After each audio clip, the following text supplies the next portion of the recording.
গণহারে মামলা আদালতে না টেকার সম্ভাবনা, প্রকৃত অপরাধীরা পার পাওয়ার শঙ্কা, যাচাই বাছাই করে মামলার পরামর্শ। আশুলিয়ায় ছাত্র জনতাকে হত্যার পর পুড়িয়ে দেওয়ার অভিযোগে পুলিশ কর্মকর্তা কাফি আটক, 5 দিনের রিমান্ডে হাজি সেলিম। শীঘ্রই বিডিআর বিদ্রোহের পুনঃ তদন্ত, জানালেন স্বরাষ্ট্র উপদেষ্টা। কালো টাকা সাদা করার সুযোগ বন্ধ। ভারতের মদদে স্বৈর শাসন চালায় হাসিনা, দাবি রিজভির। বাংলাদেশে চীনা বিনিয়োগ বাড়ানোর আহ্বান জামায়াতের। বন্যা কেড়ে নিল 67 প্রাণ, পানি নেমে স্পষ্ট হচ্ছে ক্ষত চিহ্ন, বাড়ছে নানা রোগবালাই, বেহাল সড়ক। এবং রাওয়ালপিন্ডি টেস্টে জয়ের জন্য আর মাত্র প্রয়োজন 143 রান, পাকিস্তানকে হোয়াইট ওয়াশের অপেক্ষায় টাইগাররা।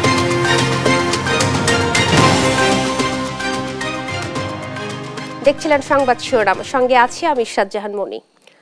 ঢালাও মামলা করা আইন পরিপন্থী। সাম্প্রতিক গণহত্যার ঘটনায় যেভাবে মামলা হচ্ছে তা আদালতে টিকবে না বলে মনে করেন আইন বিশেষজ্ঞ ডক্টর শাহাদিন মালিক। মূল আসামি পার পেয়ে যেতে পারে উল্লেখ করে এভাবে ফৌজদারি মামলা হলে তা অতীতের মতোই রাজনৈতিক রূপ পেতে পারে বলে শঙ্কা জানান তিনি। একই অভিমত আইনজীবীদেরও, তাই যাচাই বাছাই করে মামলা নেওয়ার পরামর্শ দেন তারা। সাবরিনা মজুমদারের বিশেষ প্রতিবেদন। ছাত্র জনতার আন্দোলন ঠেকাতে ব্যাপক দমনপীড়ন চালায় আওয়ামী লীগ সরকার। পুলিশ সহ আইন শৃঙ্খলা বাহিনীর গুলি ও ক্ষমতাসীন দলের নেতাকর্মীদের হাতে প্রাণ হারায় বিপুল সংখ্যক মানুষ। তীব্র গণ আন্দোলনে 5 আগস্ট পতন ঘটে সরকারের। ভারতে পালিয়ে যান শেখ হাসিনা। ছাত্র জনতার রক্তের বিনিময়ে অর্জিত বিজয়ের পর হত্যার দায়ে একের পর এক মামলা করছেন ভুক্তভোগীরা, যার বেশিরভাগই প্রধান আসামি সাবেক প্রধানমন্ত্রী শেখ হাসিনা সহ শীর্ষ মন্ত্রী এমপিরা। এমন ঢালাও মামলা আইন পরিপন্থী বলে মনে করেন আইন বিশেষজ্ঞ ডক্টর শাহাদিন মালিক। ফৌজদারি মামলা এভাবে হয় না জানিয়ে তিনি বলেন, আদালতে তা টিকবে না। অতীতের মতোই প্রতিহিংসায় পক্ষে বিপক্ষে মামলার রাজনীতির পুনরাবৃত্তি ঘটবে বলে শঙ্কাও জানান তিনি। এভাবে ফৌজদারি মামলা হয় না, এবং একটা মামলায় ধরেন 50 জন হুকুমদাতা আর 100, 200, 300 জন অজ্ঞাতনামা ব্যক্তি। এইসব মামলার তদন্ত আপনি চিন্তা করেন, একটা মামলায় যদি 300 আসামি থাকে, এর তদন্ত করতে পুলিশের কয় বছর লাগবে? অতএব এগুলি মামলা আর হুকুমদাতার মামলা, এগুলি মামলার ভবিষ্যৎ আমার চোখে সম্পূর্ণ অন্ধকার। এইভাবে মামলা করতে করতে পুলিশ বোধহয় বেশিরভাগ ক্ষেত্রে ভুলেই গেছে যে সঠিক মামলা কিভাবে করতে হয়। আগে বিএনপি নেতাদের নাম দিত, এখন ওই জায়গায় আওয়ামী লীগ নেতাদের নাম দিচ্ছে, কিন্তু মামলার ধরন তো এক। ঢালাও মামলার বিপক্ষে আইনজীবীরাও। তাদের মতে রাজনৈতিক স্বার্থ কিংবা প্রতিহিংসায় এভাবে মামলার সুযোগে মূল আসামি পার পেয়ে যেতে পারেন। এতে ন্যায় বিচার বঞ্চিত হবেন ভুক্তভোগী। প্রতিহিংসামূলকভাবে, গয়রাহভাবে হয়রানির জন্য আইন আদালতকে যদি ব্যবহার করেন, তাহলে সেটা আইন আদালতের উপরও মানুষের আগে যেভাবে আস্থা কমে গিয়েছিল, আপনাদের কাজের কারণে একই ঘটনা ঘটবে, আইন আদালতের উপরে মানুষের আস্থা কমে যাবে। যারা আপাত দৃষ্টিতে প্রকৃতপক্ষে যাদের দায় আছে মনে হয়, সেই ব্যাপারে যেন এফআইআর করে, তাহলে পুলিশের ইনভেস্টিগেশন করতেও সুবিধা হবে। নাহলে এই ধরনের গণমামলা হবে কি, আমি আপনাদের মনে করিয়ে দিই, 1/11-এর সময় আমরা এরকম আবেগ দিয়ে অনেক মামলা করেছিলাম।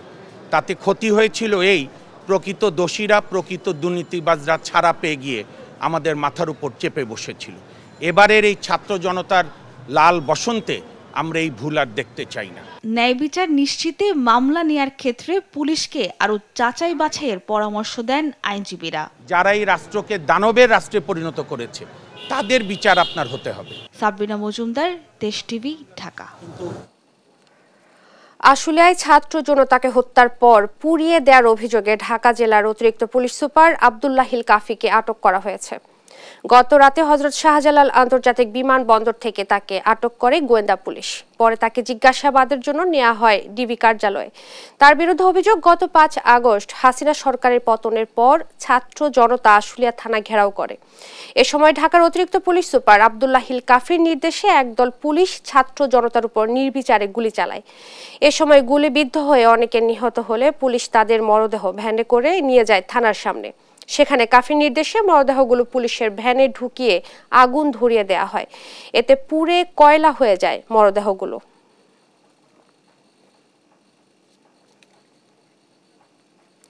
ছাত্র আন্দোলনে রাসেল নামে এক যুবক হত্যার অভিযোগে শেখ হাসিনাকে প্রধান আসামি করে আরও একটি হত্যা মামলা নিতে থানাকে নির্দেশ দিয়েছেন আদালত। আর আইডিয়াল কলেজের ছাত্র সাইফুল্লাহ হত্যা মামলায় সাবেক সংসদ সদস্য হাজী সেলিমের 5 দিনের রিমান্ড মঞ্জুর করেছেন আদালত। বিস্তারিত ফজলে আদিত্যের রিপোর্টে। কোটা সংস্কার আন্দোলনের রাজধানীর যাত্রাবাড়ি এলাকায় রাসেল নামের এক যুবককে হত্যার অভিযোগে সাবেক প্রধানমন্ত্রী শেখ হাসিনাকে প্রধান আসামি করে 36 জনের নামে আরও একটি হত্যা মামলা নিতে সংশ্লিষ্ট থানাকে নির্দেশ দিয়েছে আদালত। দুপুরে রাজধানীর সিএমএম কোর্টে নিহত রাসেলের ভাই মোহাম্মদ রুবেল বিচারক সাদ্দাম হোসেনের আদালতে এই মামলা করেন। মামলাটির এই ব্যাপারে সমস্ত বক্তব্য শুনে এই ফুটওভার ব্রিজের নিচে যে গুলির যে ঘটনা সেটি শোনার পর বিজ্ঞ আদালত সন্তুষ্ট হয়ে বাদীর বক্তব্য শুনে বিজ্ঞ আদালত সন্তুষ্ট হয়ে এই মামলাটিকে এফআইআর হিসেবে রুজু করার জন্য সংশ্লিষ্ট থানাকে নির্দেশ প্রদান করেন। এখানে আমার ভাইও ছিল, কিন্তু পরে যখন আমার ভাইয়ের লাশ যে আনবো ওটা আনার মতো শক্তি আমার নাইকা, এরকম পরিমাণ গুলি করতেছে। পরে আমরা অন্য ভাইয়ের আমরা ব্যাগে এসে পড়ছি, মানে প্রচুর পরিমাণে গুলি করতেছে। রাজধানীর আদাবর থানার মামলায় গ্রেপ্তার আওয়ামী লীগের প্রচার ও প্রকাশনা সম্পাদক আব্দুস সোবহান গোলাপকে দ্বিতীয় ধাপে 3 দিনের রিমান্ড দিয়েছে আদালত। এদিকে ঢাকার চিফ মেট্রোপলিটন ম্যাজিস্ট্রেট আদালতে মামলার তদন্ত কর্মকর্তা 7 দিনের রিমান্ড আবেদন করলে ম্যাজিস্ট্রেট মোহাম্মদ জসিমের আদালত 3 দিনের রিমান্ড মঞ্জুর করেন। এর আগে সাবেক বাণিজ্যমন্ত্রী টিপু মুন্সি রিমান্ড শেষে জামিনের আবেদন করলে তা নামঞ্জুর করে আদালত। পূর্বে 10 দিন রিমান্ড চাওয়া হয়েছিল, বিজ্ঞ আদালত সন্তুষ্ট হয়ে 7 দিনের রিমান্ড মঞ্জুর করেছিল। 7 দিন রিমান্ড কমপ্লিট করার পরে আজকে ফার্দার আবার 7 দিনের রিমান্ড চাওয়া হয়েছে। তো বিজ্ঞ আদালত সন্তুষ্ট হয়ে 3 দিন রিমান্ড মঞ্জুর করেছে।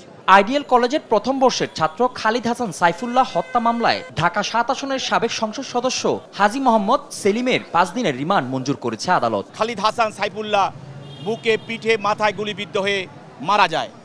এই হত্যা মামলায় তার পিতা এই হাজী সেলিম সহ অনেকের বিরুদ্ধে মামলা করে। তার মধ্যে এই মামলায় এজাহার নামীয় আসামি হলো হাজী সেলিম, 25 নম্বর এজাহার নামী আসামি। তদন্ত কর্মকর্তা 10 দিনের রিমান্ড চেয়ে আবেদন করলে মেট্রোপলিটন ম্যাজিস্ট্রেট আখতারুজ্জামানের আদালত শুনানি শেষে রিমান্ডের এই আদেশ দেন। রাষ্ট্রপক্ষ রিমান্ড চেয়েছিলেন 10 দিনের। আমরা বলছিলাম যে 10 দিনের যে রিমান্ড চেয়েছিলেন উনি তো বাক প্রতিবন্ধী, উনি কথা বলতে পারছেন না। যেহেতু কথা বলতে পারছেন না, উনাকে যদি রিমান্ডে না হয় আপনারা কি জিজ্ঞাসাবাদ করবেন? এর আগে রোববার রাতে রাজধানীর বংশাল এলাকা থেকে হাজী সেলিমকে গ্রেপ্তার করা হয়। ফজলে আদিত্য, দেশ টিভি, ঢাকা। দুর্নীতি দমন কমিশনের মামলায় এবার দেশ ত্যাগে নিষেধাজ্ঞা পড়ল সাবেক 18 এমপি মন্ত্রীর উপর। আলাদা আবেদনের পরিপ্রেক্ষিতে এই আদেশ দেন ঢাকা মহানগর দায়রা জজ আদালত। বিস্তারিত শিউলি রায় রিপোর্টে। আওয়ামী লীগ নেতা কর্মীদের অবৈধ সম্পদ অর্জনের বিষয়টি অনেকটাই ওপেন সিক্রেট। সবাই জানতো, অথচ রোশানলের পড়ার ভয়ে মুখ খুলেনি কেউ। গেল 5ই আগস্ট স্বৈরশাসন অবসানের পর একের পর এক বের হয়ে আসছে থরের বিড়াল। সেই অবৈধ সম্পদই হয়ে দাঁড়িয়েছে তাদের গলার কাটা। অবৈধ সম্পদ অর্জনের অভিযোগে 18 জন সাবেক এমপি মন্ত্রীর বিরুদ্ধে মামলা করেছে দুর্নীতি দমন কমিশন। তাদের প্রত্যেকেরই দেশে বিদেশে কম বেশি সম্পদের হদিস পেয়েছে দুদক। তাই বিদেশে পালিয়ে যাওয়া ঠেকাতে এই 18 এমপি মন্ত্রীর উপর নিষেধাজ্ঞা জারি করেছে আদালত।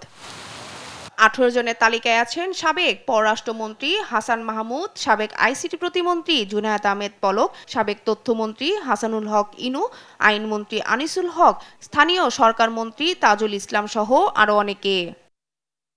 এছাড়া নাটোরের 2 আসনের সাবেক সংসদ সদস্য শফিকুল ইসলাম শিমুলের বিরুদ্ধেও অনুসন্ধান শুরু করেছে দুর্নীতি দমন কমিশন। শিউলি রায়, দেশ টিভি, ঢাকা।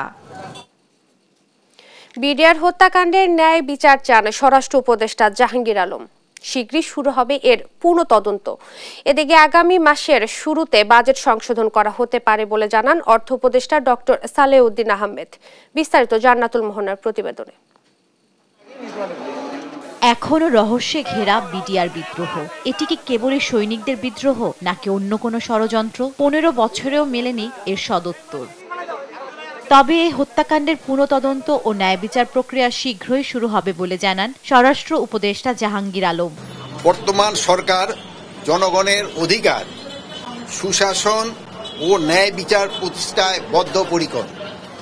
শুধু স্বরাষ্ট্র উপদেষ্টা হিসাবে নয়, একজন সাধারণ নাগরিক ও সেনাবাহিনীর প্রাক্তন সদস্য হিসেবে আমি বিডিআর হত্যাকাণ্ডের ন্যায় বিচার চাই। সঠিকভাবে এই হত্যাকাণ্ডের পূর্ণ তদন্ত ও ন্যায় বিচার প্রক্রিয়া শীঘ্রই শুরু করা হবে। এদিকে চলতি মাসে বা আগামী মাসের শুরুতে বাজেট সংশোধন করা হতে পারে বলে জানান অর্থ উপদেষ্টা। ক্যালকুলেশনটা জিডিপির সাধারণত আমাদের প্রোডাকশন মেথডে করে, তাই না? প্রোডাকশন মেথডে করে, বিভিন্ন সেক্টর 19টা সেক্টর করে। অতএব এই জিডিপির ফ্যাক্টরে এফেক্ট খুব বেশি হবে কি না হবে সেটা ওই আগামী সেটা প্রেস করার জন্য বলেছি, ওটা আপনি জানতে পারবেন। আমরা টাকাটাই এমন মিসহ্যান্ডেল করি, এই ইসের মধ্যে লুঙ্গির মধ্যে গুঁজে দিই, এই মানি ব্যাগের ভাঁজ হয়ে যাবে, এগুলো হয়। এগুলো আমরা চেষ্টা করেছি আমার সময় থাকতে যে টাকাটা আরো ডিউরেবল করা যায় না, অতএব এটা যত তাড়াতাড়ি রিপ্লেস করে। সকালে সচিবালয়ে সাংবাদিকের প্রশ্নের জবাবে অর্থ উপদেষ্টা বলেন, বাজারে 5, 10 ও 20 টাকার কাগজি নোটের অবস্থা খুবই নাজুক, এটা দ্রুত পরিবর্তন করা হবে। জান্নাতুল মোহনা, দেশ টিভি, ঢাকা। সরকারি কর্মচারীরা সম্পদের হিসেব না দিলে খবর আছে, এমন হুঁশিয়ারি দিয়েছেন জনপ্রশাসন মন্ত্রণালয়ের সিনিয়র সচিব মোখলেসুর রহমান। জানান, দুর্নীতি দমন কমিশনের সচিবকে আহ্বায়ক করে 15 লাখ সরকারি কর্মচারীর সম্পদের হিসাব বিবরণী অনুসন্ধানে 5 সদস্যের একটি কমিটি গঠন করা হয়েছে। এর আওতায় থাকবেন সরকারের উপদেষ্টারাও। জান্নাতুল মোহনার প্রতিবেদন। আলোচিত সমালোচিত ব্যবসায়ী গোষ্ঠী এসালমের মালিকানাধীন গাড়িতে করে নিজ এলাকায় সংবর্ধনা নেওয়ার ঘটনাকে অনিচ্ছাকৃত ভুল বলে দাবি করেছেন আলোচিত বিএনপি নেতা সালাউদ্দিন আহমেদ। সংবাদ সম্মেলনে দেশবাসীর কাছে দুঃখ প্রকাশ করে তিনি অভিযোগ করেন, বিচার বিভাগ, শাসন বিভাগ সহ দেশের সব অঙ্গন ধ্বংস করেছে ফেসিবাদ সরকার। তাদের দোসরদের মুখোশ উন্মোচনেরও আহ্বান জানান তিনি। 17 বছরে দেশটাকে বিভিন্নভাবে ধ্বংস করে দিয়ে গেছে। সমস্ত প্রতিষ্ঠান, সাংবিধানিক প্রতিষ্ঠান সহ দেশের সমস্ত অঙ্গ, বিচার বিভাগ, আইন বিভাগ, শাসন বিভাগ সহ এমনকি ফোর্থ এস্টেট, মিডিয়া সহ সর্বত্র যে আমাদের বিভিন্ন যে পছন্দ হয়েছে, ফেসিবাদের যে স্বাক্ষর তারা এখানে রেখেছে তাদের ফেসিবাদী শাসন দীর্ঘায়িত করার জন্য, সেই বিষয়ে আমাদের সোচ্চার হওয়া উচিত। বিএনপির কেন্দ্রীয় কার্যালয়ের সামনে বন্যা দুর্গতদের জন্য জাতীয়তাবাদী প্রচার দলের ত্রাণ কার্যক্রম উদ্বোধন করেন দলের সিনিয়র যুগ্ম মহাসচিব রুহুল কবির রিজভী। এ সময় ভারতের বাংলাদেশ বিরোধী অবস্থানের সমালোচনা করেন তিনি। জানান, মেগা প্রকল্পের নামে হাজার হাজার কোটি টাকা পাচার করেছেন শেখ হাসিনা। দেশের জনগণ, জনগণের অধিকার, জনগণের বাঁচা মরার প্রশ্নকে আপনারা ধরাই কেয়ার করে আপনারা শেখ হাসিনাকে সমর্থন দিয়ে গেছেন। তার মানে কি, শেখ হাসিনা থাকলে ভারত তার খবরদারি করতে পারবে বাংলাদেশের উপর, এবং বাংলাদেশকে ভারত মনে করবে শেখ হাসিনা আমাদের প্রতিভূ। অতএব বাংলাদেশ তার স্বাধীন অস্তিত্বের দরকার নাই, একটাই অস্তিত্ব দরকার, শেখ হাসিনার অস্তিত্ব। এই কারণেই তাকে আপনারা সমর্থন দিয়ে গেছেন। জাতীয় প্রেস ক্লাবের সামনে অবস্থান কর্মসূচিতে গণহত্যার দায়ে শেখ হাসিনা ও তার দোসরদের বিচার দাবি করেন বিএনপি নেতা জয়নাল আবদিন ফারুক। আওয়ামী ক্যাডারদের কাছে থাকা অবৈধ অস্ত্র উদ্ধারেরও দাবি জানান তিনি। হাসিনাকে বাংলাদেশে এনে বিচার করতে। মাজহারুল ইসলাম, দেশ টিভি, ঢাকা। যুক্তরাষ্ট্র বাংলাদেশের অন্তর্বর্তী সরকারকে সমর্থন করবে এবং ঢাকার সাথে সম্পর্ক জোরদার করবে বলে জানান মার্কিন চার্জ দ্য অ্যাফেয়ার্স হেলেন লাফেভ। এ সপ্তাহে ঢাকায় মার্কিন কনসুলেট অফিসের কার্যক্রম পুনরায় চালুর আশাবাদ করেন তিনি। এদিকে টেলিফোনে ডক্টর ইউনূসকে অভিনন্দন জানিয়ে অক্টোবরে বাংলাদেশ সফরে আসার কথা জানান ইউএনএইচসিআর এর প্রধান ফিলিপ্পো গ্র্যান্ডি। বিস্তারিত শামীম আক্তারের প্রতিবেদনে। বাংলাদেশ জামায়াতে ইসলামীর নেতৃবৃন্দের সাথে সৌজন্য সাক্ষাৎ করেন বাংলাদেশে নিযুক্ত চীনা রাষ্ট্রদূত ইয়াও ওয়েন। সাক্ষাৎ শেষে জামায়াত আমির ডাক্তার শফিকুর রহমান বলেন, দুই দেশের সম্পর্ক জোরদার করতে সম্ভাব্য সব বিষয়ে আলোচনা করেছেন তারা। বিশেষ করে দেশের অর্থনীতিতে গুরুত্বপূর্ণ অবদান রাখতে চীন সরকারের প্রতি আহ্বান জানান তিনি। অনুরোধ করেছি তারা যেন বাংলাদেশে তাদের ইনভেস্টমেন্টকে আরো বেশি ইনক্রিজ করেন। রোহিঙ্গা ইস্যুতে আমরা অনুরোধ করেছি যে তাদের পুনর্বাসনের রিপ্যাট্রিয়েশনের জন্য তারা ইফেক্টিভ রোল প্লে করবেন, এবং আমরা আশা করি যে তারা যদি সেই রোল প্লে করেন তাহলে এই ক্রুশিয়াল যে প্রবলেমটা এটা সলভ হওয়া সহজ হবে।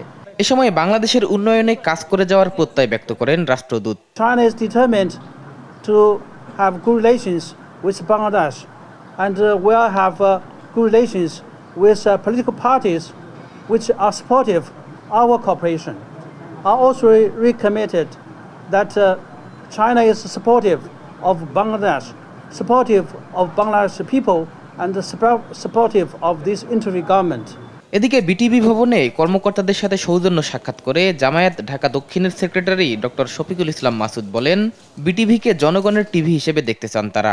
বাংলাদেশ টেলিভিশন থেকেই কিন্তু গণমাধ্যমকে আমরা শিখেছি এবং বলা যায় যে এখান থেকে অনেক সংবাদকর্মীরও উত্থান ঘটেছে বা তাদের প্রশিক্ষণ বা তারা তৈরি হয়েছে এখান থেকে। কিন্তু অত্যন্ত দুর্ভাগ্যজনকভাবে বলতে হবে যে বিগত 15.5 বছরে এই বাংলাদেশ টেলিভিশনের মতো একটা গুরুত্বপূর্ণ গণমাধ্যমকে ব্যক্তি এবং পরিবারের একটা গণমাধ্যমে পরিণত করা হয়েছিল। সমৃদ্ধ দেশ গড়তে গণমাধ্যমের অবদানের কথাও তুলে ধরেন জামায়াতের এই শীর্ষ নেতা। শাহেদুজ্জামান সাকিব, দেশ টিভি, ঢাকা।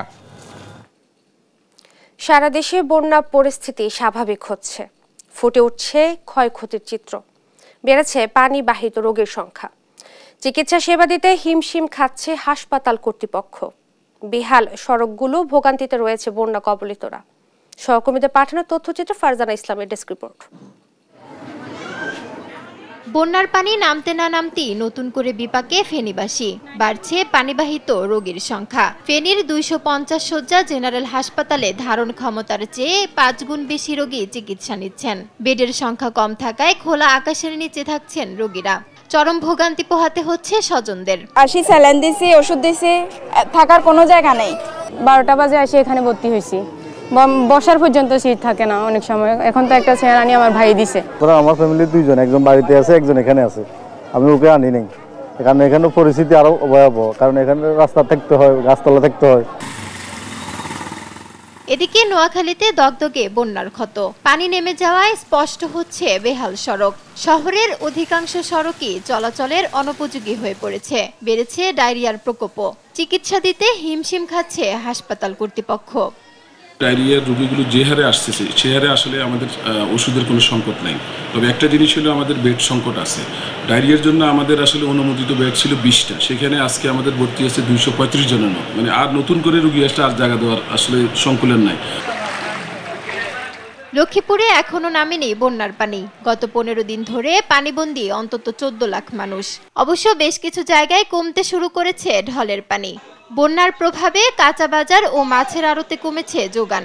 বস্তা প্রতি 150 থেকে 200 টাকা বৃদ্ধি পেয়েছে চালের দাম। মাছের দাম যেমনই হোক, কিন্তু পছন্দ মতন কোনো মাছই তো বাজারে, এখন টাকা হইলেও তো আমরা মাছ কিনতে পাবো। মৌলভীবাজারে বন্যার পানি নেমে যাওয়ায় দৃশ্যমান ক্ষয়ক্ষতির পরিমাণ। ক্ষতিগ্রস্ত হয়েছে লক্ষাধিক মানুষ। বেহাল 78 কিলোমিটার সড়ক। এবারকার যে বন্যা ক্ষতিগ্রস্ত হয়েছে এটা শুধু আমাদের না, আমার অত্র এলাকার যত মানুষজন আছে সবারই, এবং ফসলের জমিন থেকে শুরু করে গড় পড়ছে এবং গড় অনেক ক্ষয়ক্ষতি হয়েছে, সবজির ক্ষতি হয়েছে। এবং যে হাইওয়ে যে রোডটা আছে আমাদের, যে মৌলভীবাজার থেকে খুরমা পর্যন্ত যে রোডটা আছে, রোডের যে ভাঙ্গনটা হয়েছে, এই ভাঙ্গার কারণে আমাদের এখানে অনেক অ্যাক্সিডেন্টের ডর আছে। এদিকে পাহাড়ি জেলা খাগড়াছড়িতে সাম্প্রতিক বন্যায় কৃষি, মৎস্য ও প্রাণী সম্পদ খাতে বেশি ক্ষয়ক্ষতি হয়েছে। কেবল এই সেক্টরেই 100 কোটি টাকার ক্ষতির আশঙ্কা করছেন সংশ্লিষ্টরা। ফারজানা ইসলাম, নিউজ ডেস্ক, দেশ টিভি। দেখছেন সংবাদ সকাল। হেলাল উদ্দিন ছিলেন প্রধান শিক্ষক, নিয়োগ বাণিজ্যে বনে গেলেন শত কোটি টাকার মালিক। স্কুল মাদ্রাসায় নিয়োগ, শেখ রাসেল ল্যাব, বিদ্যালয়ে বহুতল ভবন, ম্যানেজিং কমিটি দেওয়ার নামে টাকা আদায় করে তার এই রাজত্ব। সহকর্মী রফিকুল ইসলামের প্রতিবেদনে বিস্তারিত। রংপুরের বদরগঞ্জ সরকারি বালিকা উচ্চ বিদ্যালয়ের প্রধান শিক্ষক হেলাল উদ্দিন সাবেক সংসদ সদস্য ডিউক চৌধুরীর সঙ্গে ঘনিষ্ঠতার বদৌলতে বনে গিয়েছিলেন তারাগঞ্জ ও বদরগঞ্জ উপজেলার স্কুল, কলেজ ও মাদ্রাসা নিয়োগ নিয়ন্ত্রক। 7 লাখ টাকা আমার ডিল হওয়ার পর 2 লাখ টাকা আমার কাছ থেকে নিছে।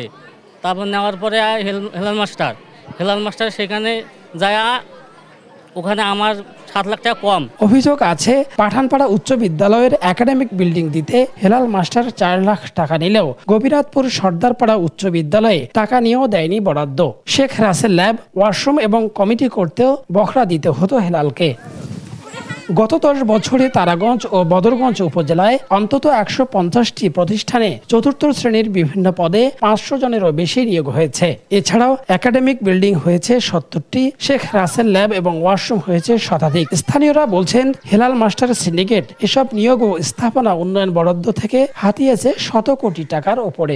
যত শিক্ষা ডিপার্টমেন্টের কাজ এই হেলাল সাহেবের মাধ্যমেই করা হয়েছে। এমপির ওই যে বিভিন্ন স্কুলে বরাদ্দ তার নেতৃত্বে হয়তো মোটা উৎকোচ গ্রহণের মাধ্যমে। শুধু টোপাইজ খেয়েই শান্ত হননি হেলাল। শর্ত পূরণ না করেও জাতীয়করণ বাগিয়ে নিয়েছেন বদরগঞ্জ বালিকা বিদ্যালয়ের নামে। স্কুলের নাম ভাঙিয়ে জমি দখলের অভিযোগও আছে। বিদ্যালয়ে অখণ্ড জমির পরিমাণ 1 একর 25 শতকের উপরে দরকার, কিন্তু তার শুধু 25 শতকও নাই।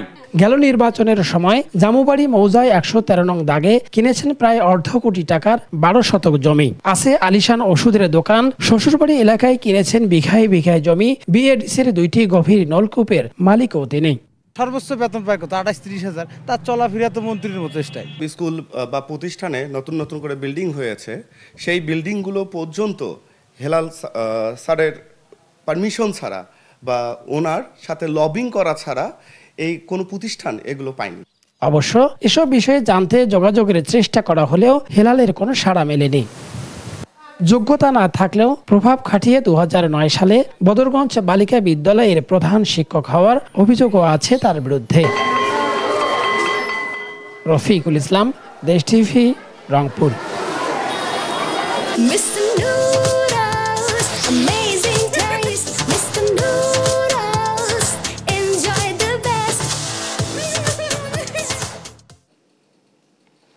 দেশের কুষ্টিয়া, বগুড়া ও পঞ্চগড়ে ঊর্ধ্বমুখী চালের বাজার। সাধারণ বিক্রেতারা দায়ী করছেন মিল মালিকদের। এদিকে চালের চড়া দামে চরম বিপাকে ক্রেতারা। দাম নিয়ন্ত্রণে নতুন সরকারের কাছে কার্যকরী পদক্ষেপের দাবি ভোক্তাদের। সহকর্মীদের পাঠানো তথ্যচিত্রে আপনপুর ডেস্ক রিপোর্ট। দেশের দ্বিতীয় বৃহত্তম চালের মোকাম কুষ্টিয়ার খাজানগর। এরপরও এ বাজারে ঊর্ধ্বমুখী চালের দাম। সব ধরনের চালের দাম কেজি প্রতি বেড়েছে 2 থেকে 4 টাকা। মিনিকেট চাল কেজি প্রতি 70 টাকা, বাসমতি 90 টাকা, কাজললতা 64 টাকা, মোটা আটাশ 56 টাকা। খুচরা বিক্রেতারা বলছেন চালের বাজারের অরাজকতার পেছনে তাদের কোনো হাত নেই, দায়ী মিল মালিকরা। এখন আপনার মিনিকেট চাউল যেটা, সেটা 70 টাকা করে কুষ্টিয়ার স্থানীয় বাজার বিক্রি হচ্ছে। কাজললতা চালটা 64 টাকা করে বিক্রি হচ্ছে। আঠাশ চালটা এখন 56 টাকা করে বিক্রি হচ্ছে। আর সর্বনিম্ন যেটা মোটা বা সন্না, সেটা 50 টাকা করে বিক্রি হচ্ছে। আমাদের কিছু করণীয় নাই, আমরা 2 টাকার ভুক্তভোগী। যেমন আমরা যে চাউলই বেচবো, আমাদের জেলা প্রশাসক মহোদয় বলে দিয়েছেন যে আপনারা কেজিতে 2 টাকা লাভ করবেন। সেক্ষেত্রে আমরা 2 টাকা লাভেই বেচি। সপ্তাহের ব্যবধানে বগুড়ার খুচরা বাজারে সব ধরনের মোটা চালের দাম বেড়েছে কেজি প্রতি 4 থেকে 6 টাকা। 29 আর 28 চাল কেজি প্রতি 4 টাকা বেড়ে বিক্রি হচ্ছে 56 টাকা ও 58 টাকায়। ত্রাণ কার্যক্রমকে কেন্দ্র করে বাড়ছে দাম, দাবি বিক্রেতাদের। বর্ষার জন্য দাম বেশি আছে, দাম কমবে। চাউলের সংকট নেই, চাউল আছে, প্রচুর চাউল আছে। এই চাল বেচা হচ্ছে আপনার 64 টাকা। আর মোটা যেটা 29-52 টাকা আসলো, সেটা আছে 56 টাকা। আপনি আটা আসলো 55 টাকা, সেটা আছে 58 টাকা। এদিকে বগুড়া শহরের ফতে আলী বাজার, রাজাবাজার, কলোনি ও বক্সিবাজার ঘুরে দেখা যায় কাটারি চাল বিক্রি হচ্ছে 68 থেকে 70 টাকায়, নাজিরশাইল 78 টাকায়, আর মিনিকেটের দাম ঠেকেছে 68 টাকাতে। ঊর্ধ্বমুখী এই দামে চাল কিনতে হিমশিম খাচ্ছে সাধারণ মানুষ। আমরা যারা মধ্যবিত্ত আছি তাদের জন্য আর কি অনেক কষ্টকর। মধ্যবিত্তদের খাওয়া খুবই কষ্টকর হয়ে যায় চালের যে দাম। পঞ্চগড়ের চালের বাজারে কোনোভাবেই লাগাম টানা যাচ্ছে না। কেজি প্রতি বেড়েছে 3 থেকে 7 টাকা। বাজারে এসে অস্বস্তিতে পড়ছেন ক্রেতারা। চাউলের দাম একটু বেশি, সারাদিন 300 থেকে 400 টাকা ইনকাম হয়। এই ইনকামের পয়সা দেয় না, সংসার চলে না। আমি চাল কিনতে আসছি, এখন চালের দাম বেশি। চাল দোকান থেকে কিনে খাই, গত মাসে যে দাম ছিল এ মাসে তো বস্তায় 200 টাকা বেশি। ধান থাকার কারণেই বাজারটা একটু গরম অস্থির।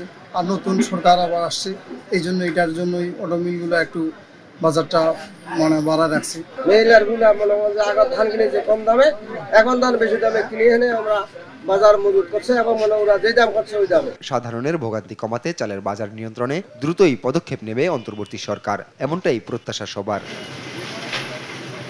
আপনপু, নিউজ ডেস্ক, দেশ টিভি। দেখছেন সংবাদ সকাল। গাজায় 6 জিম্মির মৃত্যুর প্রতিবাদে ফুঁসছে ইসরায়েলিরা। নেতানিয়াহু সরকারের বিরুদ্ধে প্রধান লেবার ইউনিয়নের ডাকা ধর্মঘটে অচল তেল আবিব, বন্ধের মুখে ব্যবসা প্রতিষ্ঠান। অবিলম্বে যুদ্ধ বিরতি ও বন্দি বিনিময় চুক্তি কার্যকরের দাবি বিক্ষুব্ধদের। তবে আন্দোলন বন্ধের নির্দেশ দিয়েছে শ্রম আদালত। আরো জানাচ্ছেন আফরিন মৌ। প্ল্যাকার্ড হাতে বিক্ষোভে উত্তাল পুরো ইসরায়েল। গাজার রাফা থেকে 6 জিম্মির মরদেহ উদ্ধারের পর ক্ষোভে ফুঁসে উঠেছে সাধারণ মানুষ। রোববার স্থানীয় সময় বিকেলে নেতানিয়াহুর বিরুদ্ধে ধর্মঘটের ডাক দেয় প্রধান লেবার ইউনিয়ন। এতে প্ল্যাকার্ড হাতে রাজধানী তেল আবিব, জেরুজালেম সহ বিভিন্ন শহরে রাস্তায় নামে লাখো মানুষ। জিম্মিদের পরিবারের প্রতি সহমর্মিতা জানিয়ে তেল আবিব সহ বিভিন্ন অঞ্চলে সাধারণ মানুষ তাদের ব্যবসা প্রতিষ্ঠান বন্ধ করে দিচ্ছেন। এতে পঙ্গু হয়ে যাওয়ার উপক্রম হয়েছে ইসরায়েলের অর্থনীতি। হামাসের সঙ্গে যুদ্ধবিরতির চুক্তি করতে না পারার জন্য নেতানিয়াহুকেই দুষছেন তারা। এছাড়া প্রশাসনের ভুলেই এতগুলো মানুষ বলি হয়েছে বলেও দাবি করেন বিক্ষোভকারীরা। এ সময় নেতানিয়াহু সরকারকে সন্ত্রাসী আখ্যা দেন অনেকে। আমরা এখানে ইসরায়েলি সরকারের বিরুদ্ধে প্রতিবাদ করতে এসেছি, যারা ভুল সিদ্ধান্ত নিচ্ছে। ইসরায়েলের সরকার যাই করুক না কেন, জিম্মি এবং সৈন্যদের ফিরিয়ে আনার জন্য যা দরকার সবই করতে হবে। আমি মনে করি আমাদের একটি অপরাধী সরকার আছে, অপরাধী সরকার যারা শুধুমাত্র জোটের স্বার্থে জিম্মিদের খুন হতে দেয়, এবং আমাদের এমন একজন প্রধানমন্ত্রী আছেন যিনি দেশের ভালোর কথা ভাবেন না, শুধু নিজের ভালোর কথা ভাবেন।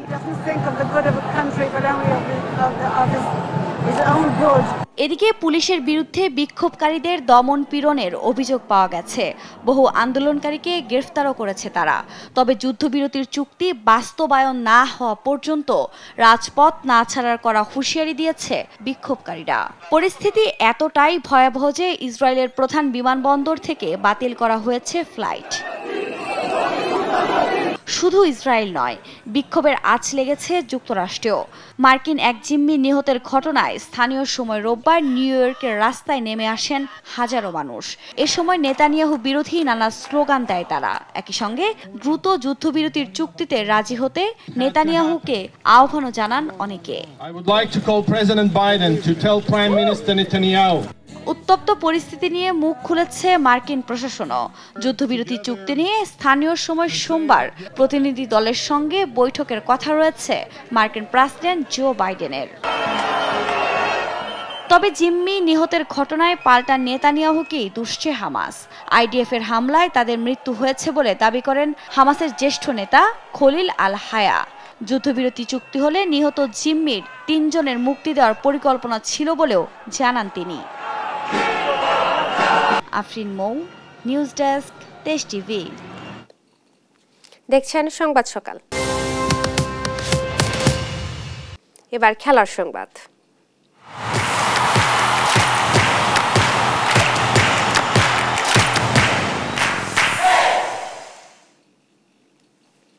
ইতিহাস গড়ার হাতছানি বাংলাদেশের সামনে। রাওয়ালপিন্ডি টেস্টে জিতে পাকিস্তানকে হোয়াইট ওয়াশ করতে পঞ্চম দিন বাংলাদেশের প্রয়োজন আর 143 রান। হাতে রয়েছে 10 উইকেট। চতুর্থ দিন হাসান মাহমুদের ক্যারিয়ারের প্রথম ফাইফার আর নাহিদ রানার 4 উইকেটে পাকিস্তানের দ্বিতীয় ইনিংস থামে 172 রানে। 185 রানের টার্গেটে ব্যাট করতে নেমে জাকির সাদমানের ঝড়ো ইনিংসে স্কোরবোর্ডে 42 রান তুললে আলোক স্বল্পতায় দিনের খেলা শেষ হয়। তামিমুর রহমানের রিপোর্ট। ইতিহাস গড়ার হাতছানি বাংলাদেশের সামনে, তাই হয়তো রাওয়ালপিন্ডির আকাশটা বিকেলে যেন বেরুশিকের মতো মন ভার করে কালো হয়ে বসে থাকলো, যেখানে কিনা বাংলাদেশের সামনে শুধু সিরিজ জয় নয়, সুযোগ নিজেদের ক্রিকেট ইতিহাসে প্রথমবারের মতো পাকিস্তানকে হোয়াইট ওয়াশ করবার, তাও আবার টেস্ট ক্রিকেটের মতো এই কলিন সংস্করণে। দিনের শুরুটা করেন তাসকিন আহমেদ ঠিক যেখানে আগের দিন শেষ করেছিলেন হাসান মাহমুদ। মিড অফে শান্তর চমৎকার ক্যাচ হয়ে সাজঘরে ফেরেন ওপেনার সায়েম আইয়ুব। এরপর নাহিদ রানা ম্যাজিক। অধিনায়ক শান মাসুদকে ফেরান লিটন দাসের তালুবন্দি করে। বাবরকে সময় দেননি, আর টানা তৃতীয় উইকেট নিজের করার সময় সাউথ শাকিলকে ফেরান আবারও লিটন দাসের ক্যাচ বানিয়ে। জীবন পেয়ে ভয়ঙ্কর হয়ে ওঠা রিজওয়ানকে হাসান মাহমুদ ফেরান নিজের তৃতীয় উইকেট বানিয়ে। ক্যাচ নেন লিটন কুমার দাস। আর তাতেই 10 বছর পর মুশফিকের সিরিজে 11 ডিসমিসালের রেকর্ড, 4টি স্ট্যাম্পিং ও 8টি ক্যাচ নিয়ে নিজের করে নেন এই উইকেট রক্ষক ব্যাটার। মোহাম্মদ আলীর উইকেট হাসি চড়া করেছে হাসান মাহমুদের মুখে, আর বাংলাদেশকে এনে দিয়েছে স্বস্তি। হামজা ফাঁদে পড়েন হাসানের। প্রথম ইনিংসে মিরাজের পর হাসানের ফাইবার। পাকিস্তান অল আউট 172 রানে সিরিজ জয়ের জন্য বাংলাদেশের প্রয়োজন 184 রান। জবাব দিতে নেমে জাকির হাসান আর সাদমান করেন প্রতিপক্ষের সঙ্গে ছেলে খেলা। টি-20 মেজাজে 7 ওভারে তোলেন 6 গড়ে 42 রান। জাকির একাই জোড়া 4-6-এ 31 আর সাদমান 9 রানে অপরাজিত থেকে আলোক স্বল্পতায় মাঠ ছাড়েন। তামিমুর রহমান, স্পোর্টস ডেস্ক, দেশ টিভি। ভুটানের বিপক্ষে প্রীতি ম্যাচকে সামনে রেখে তৃতীয় দিনের মতো অনুশীলন সেরেছে জাতীয় ফুটবল দল। প্রীতি ম্যাচ হলেও ভুটানকে নিয়ে বেশ সতর্ক বাংলাদেশ। অধিনায়ক জামাল ভুঁইয়া তাই প্রতিপক্ষকে হালকাভাবে নিতে নারাজ। আর দলের ম্যানেজার আমির খান মনে করেন পরিবেশের সাথে মানিয়ে নেওয়ার এই প্রত্যাশা পূরণ করতে পারবে বাংলাদেশ।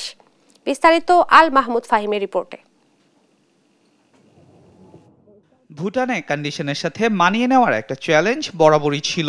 সেটা উতরাতে হাইকিং করেছিল বাংলাদেশ দল, কিন্তু রোদ বৃষ্টির খেলাটা যেন বড্ড বেশি বেমানান পরিস্থিতির সঙ্গে। তাই পরিবেশের এই বৈরী সিদ্ধান্তকে নিয়তি মেনে নিয়ে নিজেদের প্রস্তুতিটা সেরে নিচ্ছে বাংলাদেশ। আজ ছিল ভুটানে নিজেদের তৃতীয় দিনের অনুশীলন। এরই মাঝে নিজেদের মধ্যে ভাগ হয়েও ম্যাচ খেলেছেন জামাল তোপুরা। ভুটানে সবশেষ 2016 সালে এশিয়ান কাপের বাছাই পর্বের ম্যাচ খেলেছিল বাংলাদেশ। সেবার 3-1 গোলের পরাজয় নিয়ে ফিরেছিল দেশে। এবার 8 বছর পর দেশটির মাটিতে জয় নিয়ে ফিরতে চান দলের ম্যানেজার আমির খান। সব দিক মিলিয়ে সবাই আল্লাহর রহমতে ভালো আছে। ফিটনেস লেভেলও মাশাআল্লাহ, কারো কোনো ঘাটতি আমি এখনো পরিলক্ষিত করিনি। তো ওভারঅল ম্যাচকে সামনে নিয়ে এগিয়ে যাচ্ছে। আগামীকালকে আবারও সেশন আছে, তো সেই সেশনে অনুযায়ী আমরা ভালো করব। প্রীতি ম্যাচ হলেও ভুটানের বিপক্ষে 2টি ম্যাচই জয় দিয়ে এএফসি র্যাঙ্কিং এ ভালো করতে চায় বাংলাদেশ।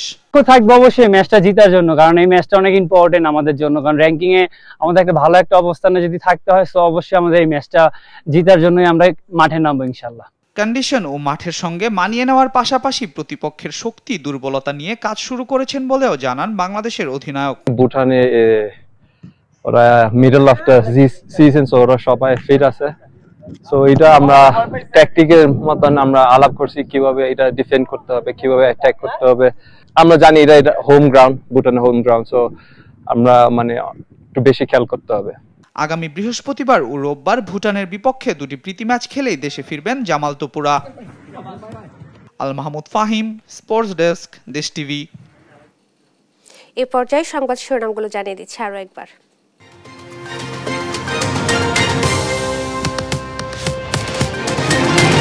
গণহারের মামলা আদালতে না টেকার সম্ভাবনা, প্রকৃত অপরাধীরা পার পাওয়ার শঙ্কা, যাচাই বাছাই করে মামলার পরামর্শ। আসলে ছাত্র জনতাকে হত্যার পর পুড়িয়ে দেওয়ার অভিযোগে পুলিশ কর্মকর্তা কাফি আটক, 5 দিনের রিমান্ডে হাজি সেলিম। শিগগিরই বিডিআর বিদ্রোহের পুনঃ তদন্ত, জানালেন স্বরাষ্ট্র উপদেষ্টা। কালো টাকা সাদা করার সুযোগ বন্ধ। ভারতের মদদে স্বৈরশাসন চালায় হাসিনা, দাবি রিজভির। বাংলাদেশে চীনা বিনিয়োগ বাড়ানোর আহ্বান জামায়াতের। বন্যা কেড়ে নিল 67 প্রাণ, পানি নেমে স্পষ্ট হচ্ছে ক্ষত চিহ্ন, বাড়ছে নানা রোগবালাই, বেহাল সড়ক। এবং রাওয়ালপিন্ডি টেস্টে জয়ের জন্য আর মাত্র প্রয়োজন 143 রান, পাকিস্তানকে হোয়াইট ওয়াশের অপেক্ষায় টাইগাররা। এই ছিল এখনকার সংবাদ সকাল। পরের বুলেটিন দেখার আমন্ত্রণ রইল। এছাড়া দেশ টিভি সর্বশেষ সব খবর পেতে ভিজিট করুন www.desh.tv। ফেসবুকে আমাদের সঙ্গে যুক্ত থাকুন দেশ টিভি অথবা দেশ টেলিভিশন পেজে। সর্বশেষ সব ভিডিও পেতে ইউটিউবে আমাদের হ্যান্ডেল @দেশ টেলিভিশন অথবা @দেশ টিভি নিউজ লিখে সার্চ করুন। ধন্যবাদ সবাই।